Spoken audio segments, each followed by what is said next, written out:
Well, good morning, everyone. It's Susan Valandra, certified holistic nutritionist, and I'm coming to you today from my kitchen, bright and early in the morning, because I wanted to show you guys live what I do when I'm actually making my own smoothie. So one of the ones I'm going to bring to you today is a peppermint chocolate smoothie, which kind of tastes similar to the Girl Scout Thin Mints. But I wanted to show you just how easy it was start to finish, because this is a smoothie you can use for traveling or for breakfast on the go.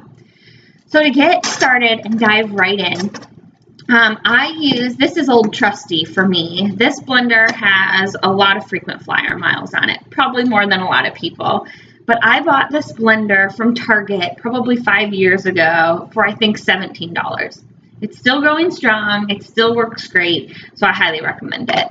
But I just pulled everything out of the cupboard, and literally you guys are getting me today. I'm like straight out of bed. So I've only been out of bed for about 30 minutes. I've got tea over here that I will be pressing and pouring soon. So I just wanted to show you how I run my mornings. So the cat is fed, I've got my tea making, and now I'm going to make my smoothie before I shower and get out the door. So I just plugged this in, so it's great. You can just wrap the cord right around, so it's great for travel.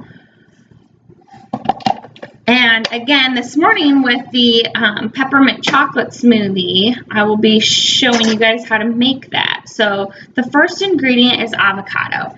So when you're traveling, it can be really easy to just stop at a grocery store and find an avocado.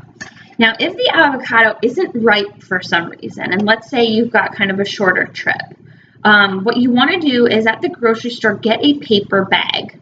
So when you get a paper bag and you put the avocado inside a paper bag and like roll it up to seal it, that will help the avocado ripen faster. So again, if you're ever in a situation where you need a ripe avocado and you maybe have a day to turn it around, put it at room temperature and just wrap it up in a paper bag. So these avocados, I was lucky, they were already ripe. All right, so we're going to take one full avocado. Now again, this recipe is great because avocados technically don't have to be refrigerated. So if you're traveling and you don't have a refrigerator, you can simply just have the avocado. Now here are the things I would bring along. The first thing is cacao powder. So I usually get a little bag or a container of some sort and pre-portion out my cacao when I'm traveling. So I usually do about 2 tablespoons, a tablespoon and a half to 2 tablespoons per smoothie. So I would just pre-portion for those days if you're using this for travel.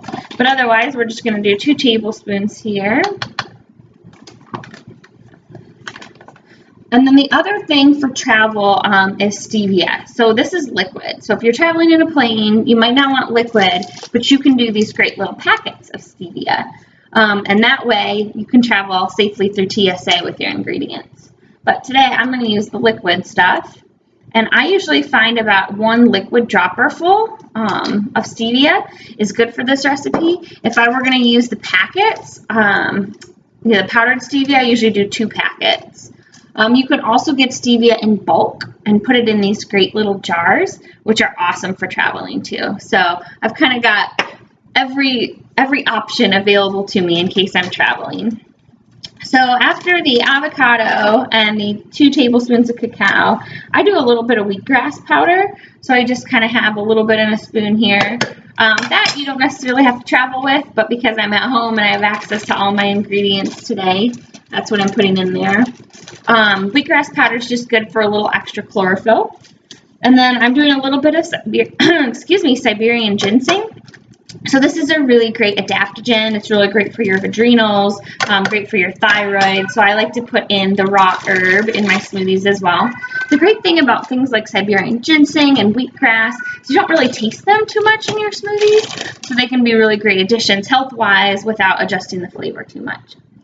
So one of the last things I would put in here is peppermint. So you can make this recipe as easy as avocado, cacao, peppermint, and stevia and get an amazing pudding-like texture smoothie as long as you have to put liquid in too, which we'll talk about in a second.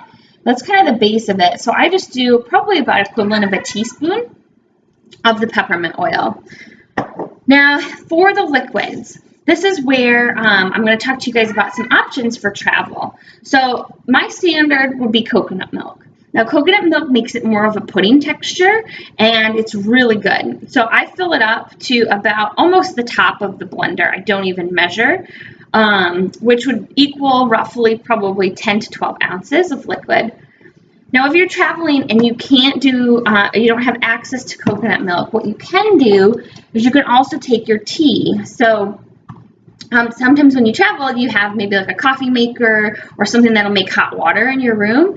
So you can actually brew green tea and just chill it. I would have it cool, maybe brew it at night and let it sit to room temperature and use it in the morning. But you can use green tea in this recipe. It's actually really good. It's refreshing. It doesn't have the same pudding-like texture, but it does still have a lot of flavor. It has that nice chocolate peppermint flavor.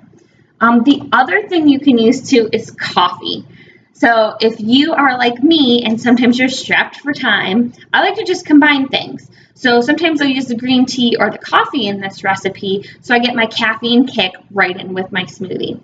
So for today, I'm not in that big of a rush, so I'm going to drink my green tea separate, and I'm going to take my smoothie to go. So I'm going to use coconut milk this morning, and again, you can see I take it right up until about, that would be a 14-ounce serving mark, and it was probably between, about a cup to 12 ounces.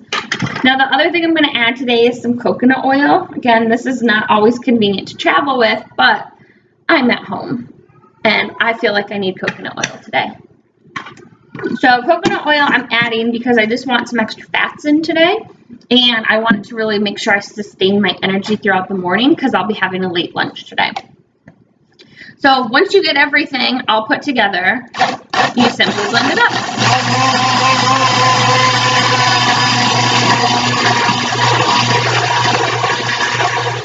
Now this blender is really great for avocados. It really just attacks them, like it's almost all the way blended. If you're going to do frozen fruit inside the smoothie as well when you're traveling, make sure you let it sit in the milk for about 3 to 5 minutes just to soften the fruit up.